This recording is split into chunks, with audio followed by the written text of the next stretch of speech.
Господин Димовски 10 пратенички групи, 51 пратеник. Дали е ова, како што рековте, за да се научи владата на памет или пак не сте толку единствени како што стои на слоганот?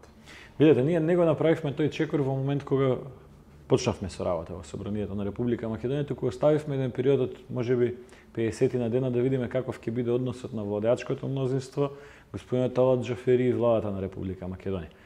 Видовме премногу постапки кои што не одеа во линија на она што беше ветувано, во смисла на инклузивност, подадена рака, конструктивност, вклучување на опозицијата и така натаму. За многу работи. Од договорот со Бугарија, кој што очигледно е таен за јавноста и нема можност да биде променет, до разговорите со Грција, до планот 369, до изборот на генерален секретар, директор на Државната агенција за администрација кој што помина во собрание. Значи за сите тие работи нити бевме вклучени, нити бевме консултирани, нити беше разговарано со нас, нити формално, нити неформално. Проценивме дека е добро што од сега да покажеме дека овие пратеници од коалицијата за подобра Македонија и ВМРО-ДПМН имаат сила, имаат капацитет да се спротистават на сите штетни политики.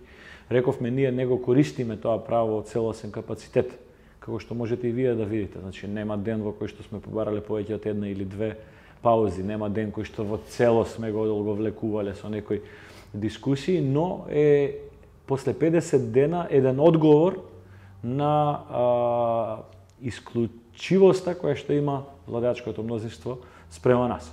Рековме, тие 10 пратенички групи ќе действуваат адекватно на односот кој што ќе го има владеачкото мнозинство и владата спрема нас. Доколку тоа е коректно, доколку е инклузивно како што ветуваа не прават, доколку е со подадена рака, доколку не вклучат во процесите, секако дека собранието многу по-динамично и функционално ќе работи. Доколку постапуваат обратно, ќе се соочат со силен ангажман од пратениците на ВМРО-ДПМН. Посебно ако се обидат да носат закони кои што се спротивни на државните интереси на Република Македонија, доколку се спротивни на интересите на граѓаните на Република Македонија, доколку ја нарушуваат економската моќ на граѓаните, доколку не земаат во предвид потребите, интересите.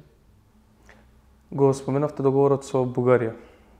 Вие го видовте, имавте можност да го видите договорот со Бугарија. Што е тоа што е според вас пречка да се подпише тој договор и дали мислите дека е тој договор кој што господинот Заеви го приложи? Видете, ние добивме 3 листа хартија, 4, не се сеќавам точно, ги видовме, но според закон сме обврзани да чуваме државна тајна, заради тоа што сето тоа е класифицирано и сме обврзани според безбедносните стандарди и безбедносните сертификати. Некој кој што треба да зборува за содржината, тоа е министерот за надворешни работи или председателот на владата на Република Македонија. Тие имаат многу едноставна постапка да го декласифицираат договорот и да го објават во јавност, без никаков проблем.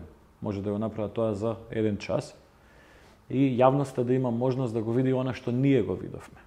Ние не навлеговме во објаснување на детали што видовме, но кажавме дека доколку договорот биде подпишен во таа форма во која што ние го видовме, тој ќе е исклучително штетен за Република Македонија.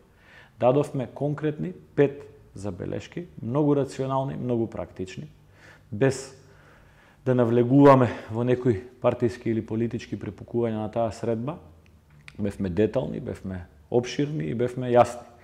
Тие 5 забелешки се познати на македонската јавност, се однесуваат на споменување на македонскиот јазик, на македонскиот народ, барање на реформулација на термините за заедничка историја, кои што ете така се споменуваат во јавноста и уште неколку други работи, без кои што тој договор навистина би бил штетен. За да се избегне тоа, ние како пратеници поднесовме барање до господинот Џафери да свика итна седница на Собранието на Република Македонија, која што ќе биде јавна, на која што ќе се разгледува договорот пред тој да биде подпишан. Зошто? Заради тоа што после подпишување на тој договор, Собранието на Република Македонија нема никаква уставна можност да влие на содржината на договорот. Тој ќе биде прифатен во таа форма во која што е подпишан или нема да биде прифатен, односно ќе биде ратификуван или нема да биде ратификуван. Слушам овие денови, председателот на владата ја префрла одговорноста на Собранието, дека Собранието е тоа кој што финално ја донесе одлуката Ако е така, собранието треба да биде вклучено целосно во постапката за склучување на тој договор. Ние сме апсолутно заинтересирани да има договор со Република Бугарија ден побрзо, без никаква дилема, но тој договор не смее да биде асиметричен и не смее да биде на штета на Република Македонија. Уште повеќе, тој договор не смее да создава нови проблеми во иднина, односно не смее да биде договор кој што ќе биде злоупотребуван во следните 5, 10, 15 години, да и се поставуваат на Република Македонија нови услови на нашиот пат кон ЕУ и НАТО. Нас ни треба договор кој што ќе ни овозможи и обезбеди брз приод кон ЕУ и кон НАТО. Овој договор кој што се подготвува нема да биде таков договор, за жал и на нас, за жал и за сите оние наши партнери кои што ни посакуваат брзо за членување во ЕУ и во НАТО. Неколку пати спомнавте инклузивност во процесите. Дали кога ВМРО-ДПМН беше на власт и нудеше на опозицијата таква инклузивност и зошто сега ги барате тие удобности? Видете, пример, овој план владата кој што го нарекува план 369. Тоа е нешто што и досегашните влади го правеа, односно секогаш после објавување на извештајот на Европската комисија за напредокот на Република Македонија, владата создаваше акционен план кој што ги зафаќаше сите области на активност во Република Македонија кои што треба да се реформираат, динамизираат и така натаму и така натаму. Јас бев координатор во минатиот мандат и заедно и со други координатори од други пратенички групи, вклучително и опозицијата, бевме редовно повикувани на состаноци во владата на Република Македонија да даеме своје мислење во процесот на подготовка на таквите документи. Значи, овој пат владата на Република Македонија не само што не ја испочитува опозицијата, туку не го испочитува ни владеачкото мнозинство. Па дури и си дозволи владата во тој документ да внесува што собранието треба да направи. Тоа е одраз, симптом, јас го велам. Рано е уште за диагнози, но е симптом дека нешто не е во ред. Господинот Тунтев требало да биде повикан во најмала рака, господинот Алими требало да биде повикан во најмала рака, господинот Џафери требало да биде повикан во најмала рака. Да не зборувам која е демократската вредност, доколку јас и господинот Гаши бевме повикани во процесот на подготовка. Драстично е влошено од она што беше претходно.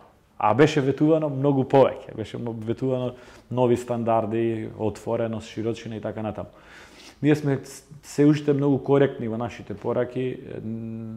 Се надеваме дека овие симптоми ќе бидат привремени и дека ќе бидат одстранети од дневната динамика на работа на владата на Република Македонија, заради тоа што се надеваме во прокламацијата за некој заеднички интерес за напредок на државата и на граѓаните. Но сме должни да предупредиме во моментот кога ќе видиме деформации. Така, актуелна е во моментов комисијата на која што се расправа за ребалансот на буџетот. Вие цело време обвинувате дека владата се задолжува. Дали тоа значи дека признавате дека и вие премногу сте се задолжували? Видете, тие нас не критикуваа дека многу се задолжува. И цела изборна кампања и неколку години наназад создаваа хистерија во македонското општество дека државата е премногу задолжена. А тоа не беше точно, заради тоа што Македонија секогаш се движеше помеѓу третото и петото место во Европа од долу по задолженост. Значи, над нас беа други 30-40 држави, беа позадолжени од нас. И сега, врз база на таа кампања, СДСМ ветуваше дека ќе стопира такви процеси, дека нема да продолжи со задолжување и дека ќе го стави во некоја нормална рамка задолжувањето на Република Македонија. Наместо тоа, што прави СДСМ? Во ребалансот на буџетот предвидува дополнителни нови 148 милиони евра задолжување на Република Македонија за оваа година. Значи, ако ВМРО-ДПМН не останеше на власт, Македонија ќе беше задолжена оваа година за помалку 148 милиони евра. Дојде СДСМ на власт, онаа СДСМ што критикуваше задолжување, онаа СДСМ што ветуваше дека нема да се задолжува и веднаш си предвидува поголемо задолжување. И тоа ќе беше во ред, и ние немаше да опонираме ако тие средства беа наменети за конкретни проекти, капитални инвестиции, кои што ќе значеа економски развој на државата. Ние земавме средства од странствено, ги вложувавме во нови возови, нови железнички линии, нови автопати, нови училишта, значи тие пари влегуваа во стопанството. Со овој ребаланс СДСМ предвидува за 58 милиони евра помалку такви средства. Значи помалку средства кои што значат проекти и капитални инвестиции, но повеќе средства во над 15-20 ставки за плати, надоместоци, патни и дневни трошоци, договорни услуги, привремени вработувања. Тоа е лицемерието и тоа е неискреноста на Социјалдемократскиот сојуз. Кратат од изградба на училишта, кратат од изградба на спортски сали, кратат од изградба на водоводи, кратат од изградба на канализации, стопираат автопати, стопираат експресни патишта, стопираат гасификација, стопираат клинички центар Скопје, стопираат водоводен систем за Гевгелија. Значи, све што значи инвестиции во конкретни проекти се запира, а се зголемува задолжувањето. Во врска со автопатот, министерот Сугарески рече дека била сгрешена трасата. Дали мислите дека тоа е вистинскиот проблем или пак намерно се стопира? Јас не сум експерт за проектно планирање на толкави огромни зафати. Се сомневам дека било кој проект во 100% се реализира од почеток до крај и дека во било кој проект може се да се реализира онака како што било планирано. Во овој момент е значајно да видиме дали зад проектот за автопатот Кичево-Охрид стојат научници и стојат експерти. Сигурно тој проект не е проектиран од министер за транспорт и врски или председател на влада или пратеник или председател на собрание или председател на држава. Сигурно зад тој проект стои подпис, име, печат, институција, високообразовна, научна, било како. Ако за тоа стојат такви фактори, тие си имале своји причини зашто го направиле проектот така. Впрочем, јас и не познавам, не сум чул дека некој крупен проект во Република Македонија или било каде надвор од Република Македонија поминал без промена во текот на реализација. Си има проект на изведена состојба, нова состојба и така натаму и така натаму. Но велам, не сум експерт. Мислам дека се фрлаат пароли во јавноста, се обвинува со цел да се стопира од за нив познати причини, но она што граѓаните го губат е во моментов ниту се гради автопат за Охрид, ниту се гради автопат за Штип, ниту се гради експресен пат за Кочани, ниту се гради експресен пат од Градско за Прилеп, ниту има најава кога ќе биде пуштен веќе изградениот автопат Демир Капија са Гевгелија. Се стопира гасификација, се стопира клинички центар, рековме се стопираше проектот за водоснабдување на Гевгелија, а СДСМ критикуваше преку нивните невладини организации дека арсен има во водата во Гевгелија. Значи, ние влегуваме во еден познат период за повозрасните граѓани, во кој што СДСМ е на власт и ништо не се создава и ништо не се гради во Република Македонија. Денове Скопска апелација одлучуваше за пасошите, односно за обвинувањата на специјалното јавно обвинителство. Вашиот пасош е одземен и обвинет сте за злосторничко здружување. Дали сте го сториле тоа? Видете, јас кажав во една прилика и ќе се држам за тоа, единствено веројатно сум виновен заради тоа што премногу зборувам во Собранието на Република Македонија. Се друго го гледам и го чувствувам како еден, би рекол, политички притисок врз мене. Така се однесувам спрема таа работа и така ќе продолжам да се однесувам спрема таа работа. Не дозволувам да ми влие на квалитетот на онаа работа која што ја работам. Сигурен сум дека низ една нормална процедура и постапка пред судовите, без разлика на притисоците кои што очигледно стигнуваат од различни страни, во одреден разумен временски период ќе се докаже што е вистина, што не е вистина, а потоа секако јас ќе си ја барам правдата во насока на веројатно и барање на оштета за сите овие обвинувања кои што ги има во моментов од политички причини спрема мене. Зошто доколку сметате дека не сте виновни, нели тоа го рекоа и другите оштетени, односно другите обвинети, зошто доколку сметате дека не сте виновни, не го продолживте мандатот на специјалното јавно обвинителство? Видете, мандатот на специјалното јавно обвинителство е договорен врз база на 4-партитен договор, во кој што беше договорено не само мандатот, туку и обемот, начинот, динамиката на работа на специјалното јавно обвинителство, но и десетина други теми кои што беа опфатени со така наречениот Пржински договор. Било каква промена во било кој сегмент на тој договор значи комплетно отварање и рекомпонирање на целиот Пржински договор. Тоа е едната работа која што е практично и невозможна.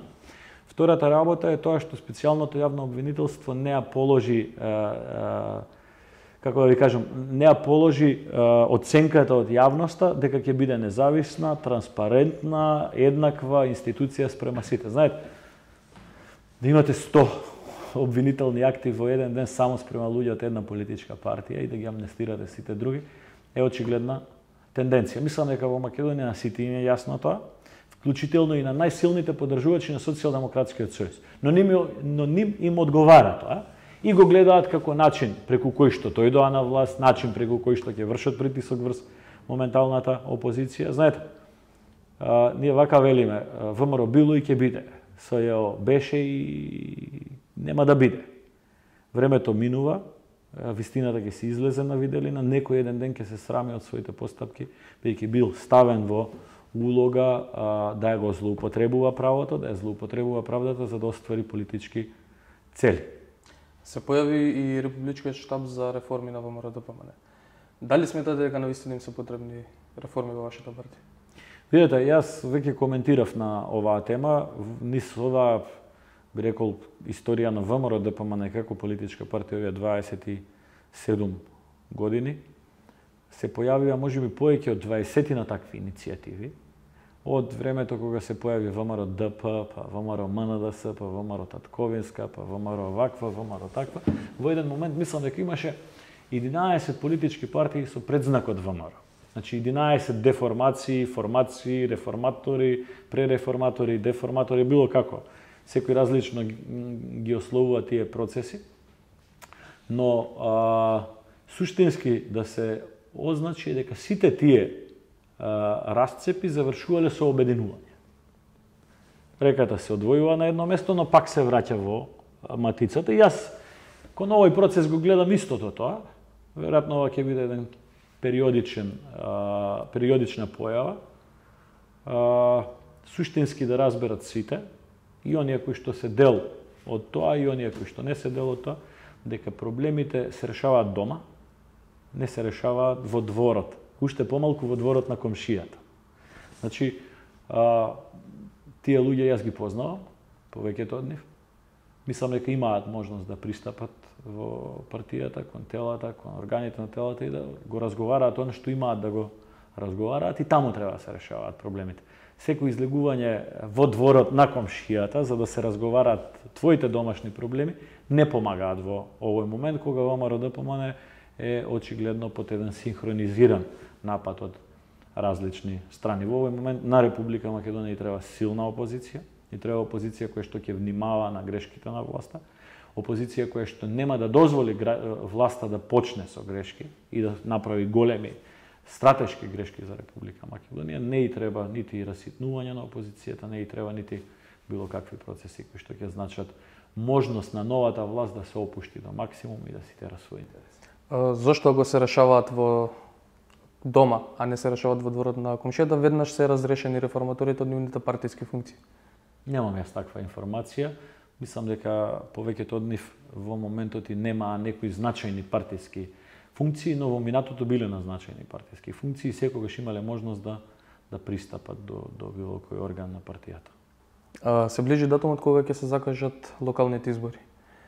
Дали за вас е прифатливо ново одложување како што веќе се шпекулира или пак ќе останете на ставот дека тие треба да се одржат на 15 октомври? Знаете, веќе стана срамота. Веќе не сме држава со овие одложувања на изборите. Парламентарните избори ги одложивме 2 пати, локалните избори досега ги одложивме еднаш. Ако некој има намера да ги одложи и локалните избори уште еднаш, треба да излезе и да каже во јавност.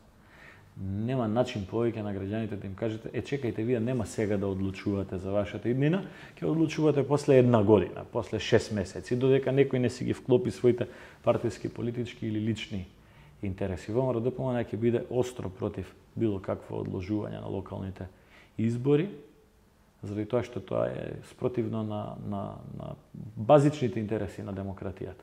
Напротив, мислам дека тие треба да се одржат ден побрзо. И ова одложување кое што се случи беше целосно непотребно. Што очекувате од локалните избори?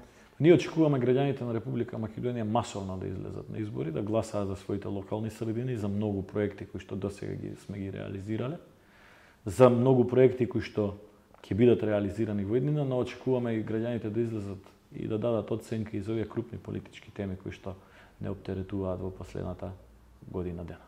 Господин Тимовски, ви благодарам на Ви одговорот. благодарам и јас.